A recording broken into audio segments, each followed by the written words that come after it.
All right, good afternoon, everybody. It's Trinity John from Simpler Trading. Happy 2024, Happy New Year's.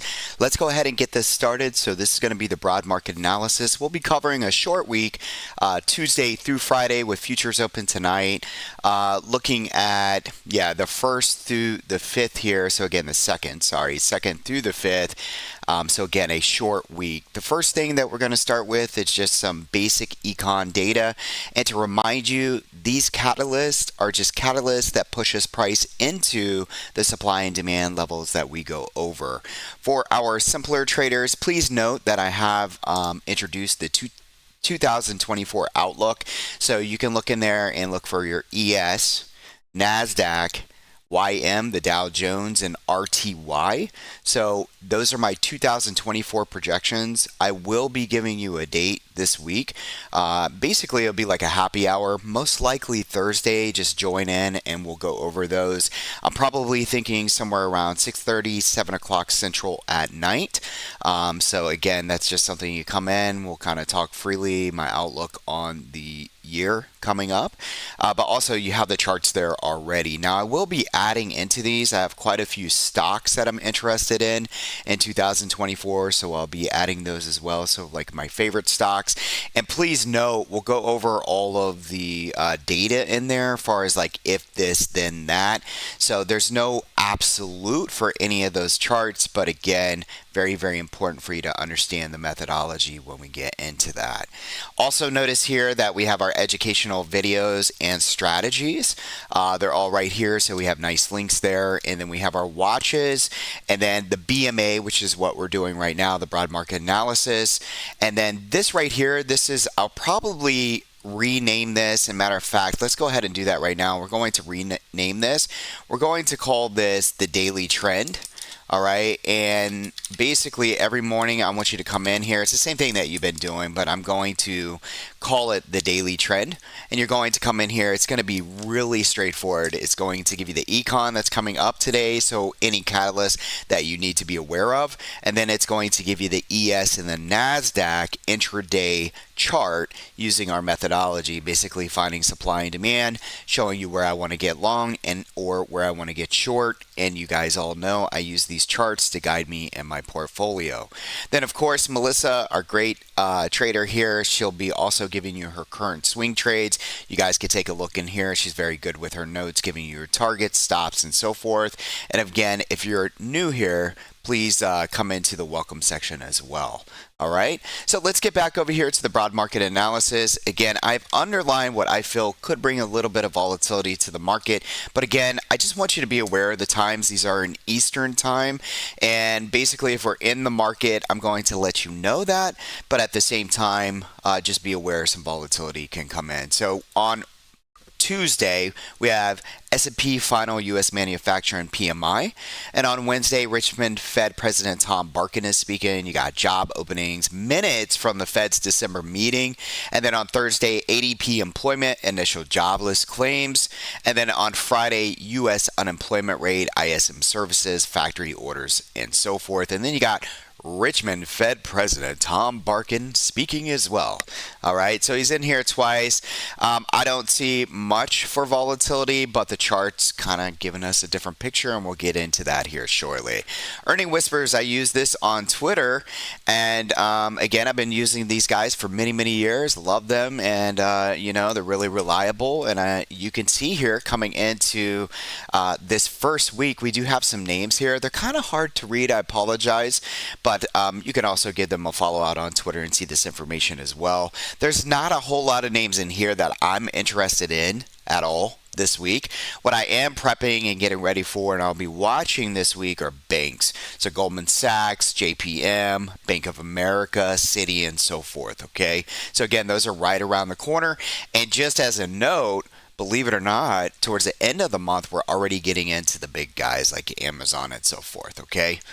And that'll come into what I'm going to show you here shortly on some of the bigger time frame charts, what I'm seeing, and it all makes sense that earnings is right around the corner. Okay.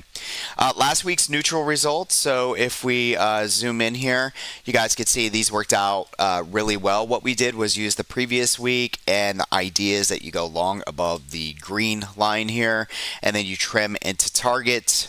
We didn't quite make it to target 2. And over here, again, the big thing here is to understand you stay neutral in here. You could be aggressive if you're a little bit more advanced and trade within that zone, but I specifically made the neutral strategy for traders who are on the go, who had things going on, whether you're still in school, if you have a job, if you're in meetings. There's so much, right, that takes you away from the screen. So again, this is put together for that trader in mind. And the idea, once again, is to trade long above the green, trade short below the red. And if you want to learn more about it, just check it out at my YouTube channel. It's a quick introduction on how to trade my neutral strategy that we've been doing for many years. For this week coming into the short week, we have a new neutral strategy, and this is where I would tell you to go ahead and you can, if you want, go ahead and pause this video and place these numbers on your charts. The neutral strategy is a little bit wider than normal, but that's because I expect it to be a little bit choppy this week, and I don't want you to get caught up in chop. All right, so 477.52 by 473.21. Upper targets 479.75, 481.28, 482.63, and that's on the SPY. To the downside, 471 by 469. I would expect buyers to show up here. I wouldn't be too concerned with a pullback unless we start to drop below the 4-hour clouds. And then again, I think buyers step in right around those levels, okay? Now, if we drop below 467, obviously, I will update you and give you new targets.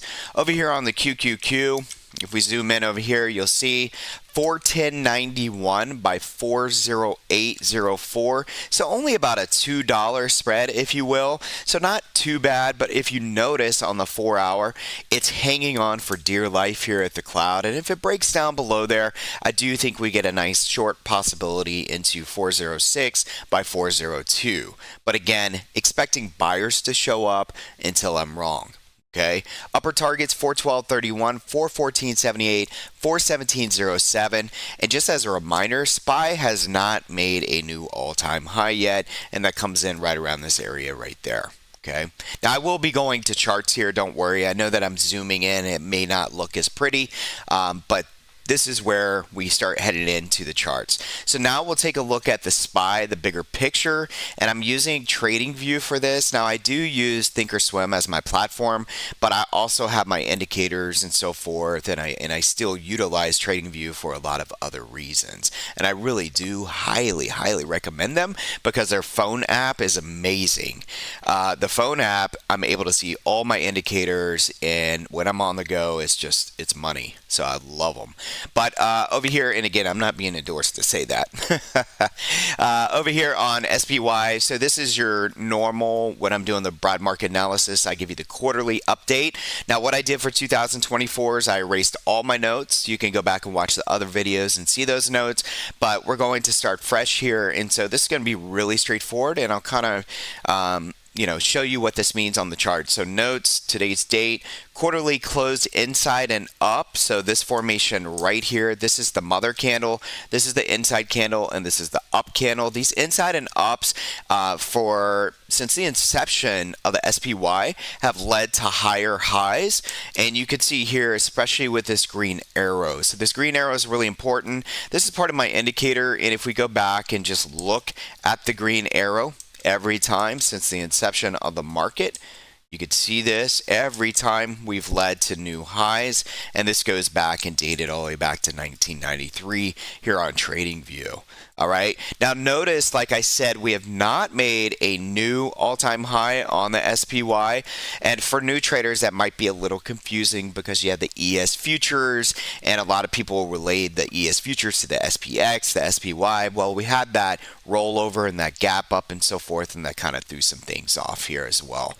All right, so we're not quite there. That target's around 482.5 for the all-time high. So I'm going to remain bullish and look for a push towards that 480 to 500.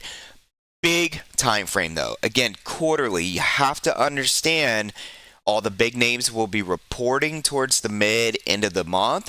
And so I think that the market's kind of coming into an area where it may want to rest and digest this really big move. I'm not calling for a short. I just think that we probably get a better opportunity at this next leg up. Right? There has to be some sort of digestion that we're looking for, and I think it comes in the form of getting ready for this next quarter earnings. Okay, so short-term support on this 471 by 463. All I'm doing are using the same levels I've been going over with you every single week. So that 471 right there, that 463 right there, that's my short-term support. And then my long-term support, we're using 446. So basically the proximal level to that supply level. All right, so again, long term, and you can see that's also confluent with the inside and up. Overall, this cloud, you just can't make this stuff up. I mean, as long as price is above that cloud, and if price comes back to that cloud, it's a buying opportunity until we start to close under there.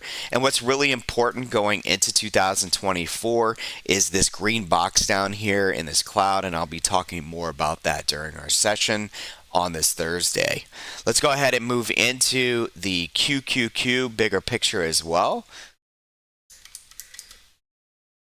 All right, so same thing here. Notes, quarterly closed, inside and up, and green arrow as well.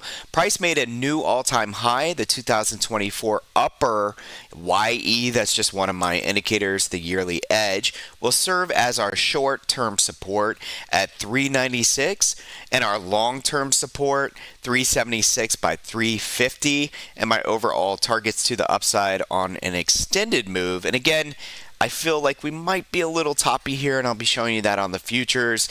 So when I say 420 to 422, I don't mean like this week or anything. Again, this is a quarterly candle. We'll dive more into the smaller time frames a little bit later. All right, so let's go ahead and move on to our next chart. This is going to be the dollar.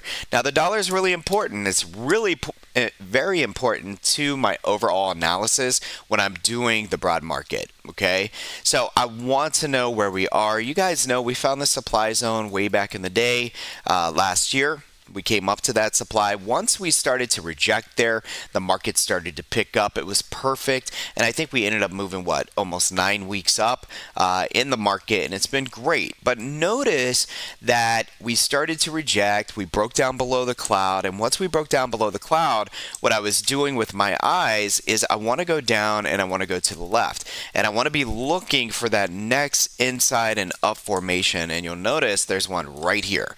Price came down. Momentum changed from green candles to white candles to red candles. We hit the target. We hit this first target, and I said we could see 100.45 for the last couple weeks, and we got pretty damn close, but we didn't touch it. Like, I don't care about that. But what I do care about is that the inside and up is holding as some support, and you got a little bit of a hammer here coming in last week, and there is some divergence between price and the cloud and some Fibonacci. So the biggest thing that I want to talk about is that you could, if you don't see 100.45 and it continues to bid to the upside, your resistance points are 102.13, 103.08, and 104.61. And the cloud. If the dollar continues to bounce, I would expect the market to pull back until the dollar finds resistance and rejects at the levels I just mentioned. Basically, this is really just Fibonacci and some supply that I'm looking at. So again, if price were to move up, the first level that I gave you is the 23.6. The second level that I gave you is not only the cloud, so there's some synergy here, and the 38.2, which is 103. And then I gave you the 618 of 104.61. And the reason why I do that is because this down move itself stays in a downtrend unless price can hold over the golden Fibonacci level, which happens to be the 104.61 level. And again, those numbers, guys, I don't try to be exact. It's very close to that, but in that area, you guys get the general idea. Okay. All right, let's go ahead and move on. So our next one's going to be the TNX. We're going to look at the 10-year treasury. And once again, once we went inside and down, and we teach you all of this, it's really easy to learn in my opinion.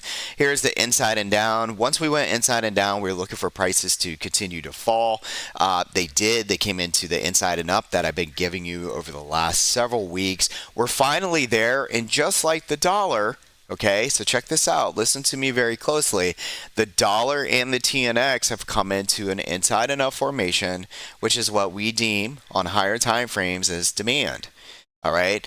In demand, timing is the variable. What we find is that buyers step in, price starts to move to the upside, and in the case that the TNX and the dollar are both reached their demand levels and the market has really moved very nicely for the last 9 weeks, I think it's important to understand that when these two tend to move to the upside, then it threatens that bull market, right? I shouldn't say bull market, that bull run. So what it means to me going into this week is most likely sideways to down until I'm proven wrong. Okay, and when I say down, I need you to understand that doesn't mean that we won't take trades to the upside. It just means that we need to be cautious and understand that the overall trend could be down until these guys, the TNX and the dollar, actually move into the resistance levels. Now, I did give you this red box here and this green box, and I said that I believe that the TNX actually chops between these two opposing zones for the entire quarter. And I'm wrong, obviously, if the TNX goes above here, and I'm wrong if the TNX drops below here. Okay, so again, I expect this to happen right in here. Okay. All right, so moving on, let's go ahead and move into the skew. So the skew, I just love to talk about because I feel like I've been so right about it that it kind of makes my hair stand up because it's really neat. And it might not be neat to you if you don't study it every week. But the skew has always been something that gives you a very nice indicator into what to expect into the market. Now, the best way to do this for anyone that's never looked at the skew is I want you to place another chart behind this. And you do that really easily. You could do that on TOS. But what I'm saying is put the SPY behind this, and basically what you see, all right, is when the skew drops down to here, the fear and greed is at extreme fear. Everybody's on the put side and we're looking to go long. And it may seem easy to you, but I promise you, teaching thousands of people over the years, that the majority of traders actually will not go long down here. They'll make every excuse not to go long. They'll think that the market's going to crash. They'll find a lot of reason why their indicators aren't working or why they need to sit on their hands until something happens. And what happens is that the market starts to bid up, it moves for a couple weeks, and then they're basically in denial. And then by the time that they want to approach or take a trade, it's a little late in the game. So I want to be able to give you guys the opportunity by using everything that I'm showing you and realizing during this broad market analysis how everything synergistically comes together. Very important for you to understand that. So notice up here what I get excited about when I come over here. This is where the market typically dumps, okay? But as I've been saying for many, many months, this is a lot like 2021. All right, and I remember this time because during this time, okay, in the background, the market kept going up. It barely would pull back. It kept going up. And my problem in 2021 and a lot of traders was that we felt like all the signs were there to get short in the market or not to press the gas. And it was really frustrating because it could just continue to move up and up and up. And it was very difficult to do. Kind of like the last 9 weeks, right? If you're like in the 7th, 6th week, it starts to feel a little overextended. You start to feel like, I don't know if I could put that type of allocation, and I feel like they're going to pull the rug at any time. Now, what I noticed was we're doing the same thing over here. Okay, and again, I've been coaching this for the last several months, And what's really neat is I took different levels and I applied them. All right, this 145 and this 132. And what I noticed is that I didn't want to fall into that same trap as 2021. I didn't want to be scared to, push on the gas. And what I've noticed, okay, again for the last several months, is when we drop into the lower 133 level, it's actually been a great opportunity to buy when most people looking at this would say protect and risk off. So it's been a buy every time we come into this lower level, and it's been, hey, just kind of hold off, take a little break, let the market come back in, and we've got these like micro dips that are happening. So again, my big note going forward is that I felt that in 2024, and we're here now, is that we could see finally in this quarter, not tomorrow or anything like that, but we could see that we could find this, okay, some extreme levels finally. This would be a great buying opportunity, and when we get there, we'll talk about the timing, because again, timing is the variable. All right, it doesn't mean just because you touch this you go long, and just because you touch up here you go short. There's a lot of different things to it, like marrying up everything that I'm showing you. Now, right now, all right, and we said this a week ago or 2 weeks that it was a buying opportunity again when we hit here, and that was true, and then we kind of just stalled. So I don't want you to get too aggressive on a short side, especially into earnings, unless that dollar, that TNX start acting up and the skew starts to drop and stay below this level, then I do believe that we could get lower prices in the market for a nice little rally in towards maybe the end of January. And again, I could be wrong. All right, so we're going to be very flexible, all right, every day. So please understand that. But right now, this thing is working, and I don't want you guys to get too caught up on what the skew is doing or the fear and greed, because a lot of people who are focusing on that are having a hard time executing. Okay. All right. So that's the skew. Again, the skew is at 138. The 10-day average is about 142. All right. Fear and greed index. Let's go ahead and bring this back down. Okay. Right here. Fear and greed index dropped 1 point to 76. It was on an average of 77 last week. It's still extremely greedy, and as I tell people, it's kind of like looking at, and I do not use RSI. I try not to use indicators that the masses are using, just because if it's free and you're using it, then the people that are trading against you, they're using the same exact thing to know your next move. And so I choose to use supply and demand. Extreme greed, it can stay extremely greedy for as long as it wants, just like the RSI can stay wherever it needs to stay and throw traders off. The big thing here, though, note, and I'll write this in here, and I know my keyboard's loud, right, but it's new and it's going to be loud, and I'm not going to get rid of it. But so the dollar, all right, DXY, all right, there's some caution here, all right, and then we have the TNX, right, and we have caution there, right, and if you notice on the skew, we were right at the bottom there. So the skew equals caution. All right. And let's see right here. This is saying extremely greedy. The fear and greed index is saying extremely greedy. So when everybody's extremely greedy, they're primarily on the call side. And when they're primarily on the call side, then we start to see some kind of rug pull. Again, timing is the variable. Now, these next charts that I'm about to get into are the futures, and these are my babies. That doesn't necessarily mean I'm going to trade the futures every single day, but I can guide you on a day-to-day basis, and again, I've been doing this for years, all right, just by using the ES and the NASDAQ. All right, so we're going to go over that now. So this is the time for whether you're a futures trader or not. It does not matter. I'm going to show you these charts. Okay, and if you want to learn more about, how to look at the blueprint and apply that to the SPY or the QQQ, please reach out. Feel free to ask me, okay? So let's bring this in. This is going to be my Thinkorswim, and we're going to put the ES futures on here, and we are going to start with the weekly. And I'm going to go over these notes with you really quick. This is really straightforward. So on the weekly notes, all-time high established. Continue to follow the trend and keep your eyes on the lower time frames for small hints of exhaustion.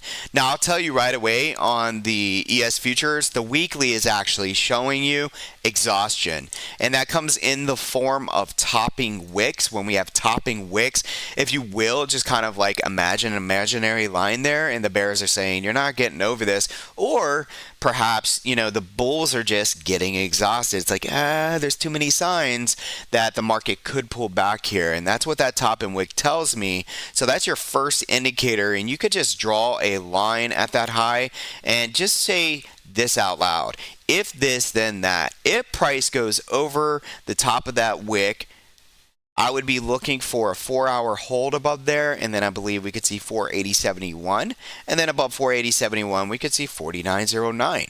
But for right now, what I'm looking at, I'm using the previous all-time high, and I'm using a 23.6 Fibonacci here at 47.52 of the most recent gap. So basically what I'm doing is measuring the gap into the pivot high. I've come up with this Fibonacci level, and this is support until proven otherwise. I would expect buyers to come in here. If they don't, something happened. The market's gotten spooked, but it, for me, would be an opportunity to buy down here at the 9 EMA on the weekly chart. Okay, again, weekly chart, 9 EMA. This is different than your smaller time frames, okay? So how do we use this weekly? Basically, you don't do anything until the levels are hit, but I'm here to coach you on a if this, then that scenario. Again, these are extension targets using Fibonacci's, and these are my targets to the upside. Let's go ahead and move into the day. So we're using the same daily blueprint that I gave you last week. I told you this would be resistance. It was resistance. We got a trendy turn signal, and we also got a nice buying opportunity off of not only the 9 EMA cloud, but the trigger long that I already gave you. If for some reason we start to break down below the cloud, you need to take caution, and our next buy trigger could be all the way down here towards 47.29. Now again, from a daily perspective. Okay, that would also be the trendy edge, and that would also be your next EMA. So we have confluence there, which would look like a nice little buy trigger. Okay, 4 hour. This one, there's a lot of imbalances. There's a lot of green boxes because we had a lot of time to the upside. My biggest note here, and I told you this is where you're going to see the sign. So 1, we have top and wicks on the higher time frames. 2, we're not and no longer holding that rhythm above the cloud. We are now in the cloud and trying to hold on for dear life, if you will, right here. All right, and notice how it just kind of captured that, and then we got that little bounce. Now, why did we get the bounce here? I just kind of teaching you guys some things. Remember, on the daily, we came into the 9 EMA. We got that bounce. And then over here, we're trying to hold the 4-hour EMA. All right, so once price starts to break down below the 4-hour cloud and holds below, closes below, that's when I say sideways to down. Just say that. Don't be overly biased and say, oh, we're going down for sure. That's a sure way in 2024 to kind of wreck you. You need to have an open idea and how to approach these different things, okay? So if we close below the cloud, then we have targets to the downside. And if we stay in the cloud, then it's just choppy until we can actually get back above all of this resistance where we're actually putting in a smaller supply zone. Okay, so we have inside and down formations here. We have our trendy edges, and those trendy edges are my indicators to highlight playing fields of supply and demand. So it's really straightforward. Going into next week, this is your supply, this is your demand. So we closed at that demand last week, okay? All right, so that's the 4-hour. And then while we're sitting here, I always give you an intraday chart that we use, and I give that to you every single morning. So I'll put that together here a little bit later, and we'll have these for play. Either I might do it going into tonight, or I might just do it first thing in the morning and hand those out before the market opens. We'll see here in a few minutes, okay? Let's go ahead and move over to the NASDAQ, all right? So we'll come into the NASDAQ, and same thing, we're going to come over here to the weekly. I'm going to give you some notes here. They're pretty much straightforward, kind of like the ES. The weekly, the 38.2 extension was hit and the rejection came in. Okay, let me open that up. Boom, there was your 38.2 target that I gave you, 17,149. We hit it, we pulled back, and just like the ES futures, we have topping wicks here. Now see this topping wick and then notice these are a lot larger. All right, and basically if you were to measure this candle, if we break down below 38.2 of that candle, things start to look a little bit uglier. This one obviously broke down more than 38.2, okay, but it wasn't a complete, inside candle or anything like that. It just broke down a lot. And it was after we hit the 38.2. The top and wicks tell us that sellers are there, or it tells us that buyers are like, I'm not really feeling this. And again, with the big names reporting towards the end of January, this makes a lot of sense to me to look like this after such a beautiful move in 2023 to end the year, right? But do we get the digestion that you're looking for? Do we get only micro dips? It really doesn't pay to sit here and tell you, yeah, I know that for a fact, or my system says this. It's really if this, then that. So once again, I believe very strongly that the 9 EMA here on the weekly, the trendy edge, using some fibs, and finding the previous all-time high and that level right there, this is a buying opportunity when price gets there. Far as the weekly is concerned, I don't really care what happens between, let's say, this low and this high, because that would just be sideways to chop. All I care about is if price decides to get over the previous high, or if price breaks down below this level on the weekly chart. Okay, on the weekly chart. You see what I'm saying? So I'm not taking action based off of this just because price is going sideways. That's where I use the smaller time frames. So we get back over here and you can see, all right, right in here, this was the same chart that I gave you last week. All right, we did find resistance at the 17,147. We pulled back into the trigger long, and we pulled, just like the ES futures, we pulled back to the 9 EMA. And again, if the 4-hour breaks down and we continue to move to the downside, we could see this level here at 16,796. It's also confluent with the inside and up formation, but please be aware that the inside and up formation was tested right here, so it is not a fresh zone, and if it breaks down, then you know why. Let's go ahead and move on into the 4-hour. The first support level, and again, these are all levels that I gave you the weeks previous. All right, the first support level was tested. It held so far, but just like the ES futures, if we zoom in here, you can see we're holding on for dear life on that 4-hour. It's not until we hold underneath there that I really solidify the idea of sideways to down. For right now, my overall sentiment for the market is we're in choppy and just choppy conditions. Dollar, TNX at demand, showing a little bit of strength. Fear and greed, extremely greedy.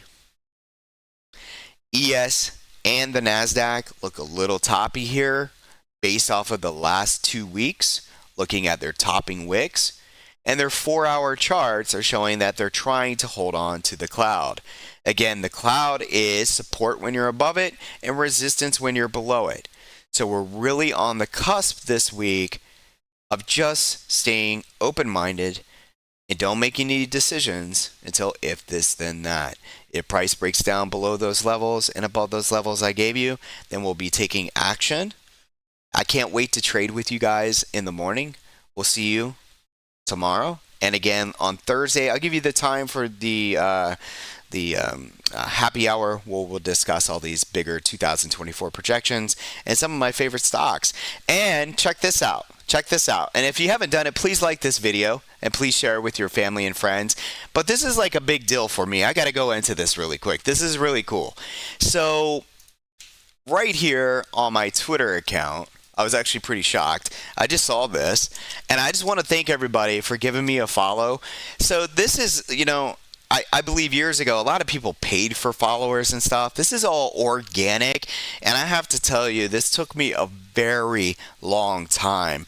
Matter of fact, I've been on this platform, not necessarily using it the whole time, but since 2011, right? So I'm proud of this. Like, it took a long time. And matter of fact, I've lived here in Florida for 5 years.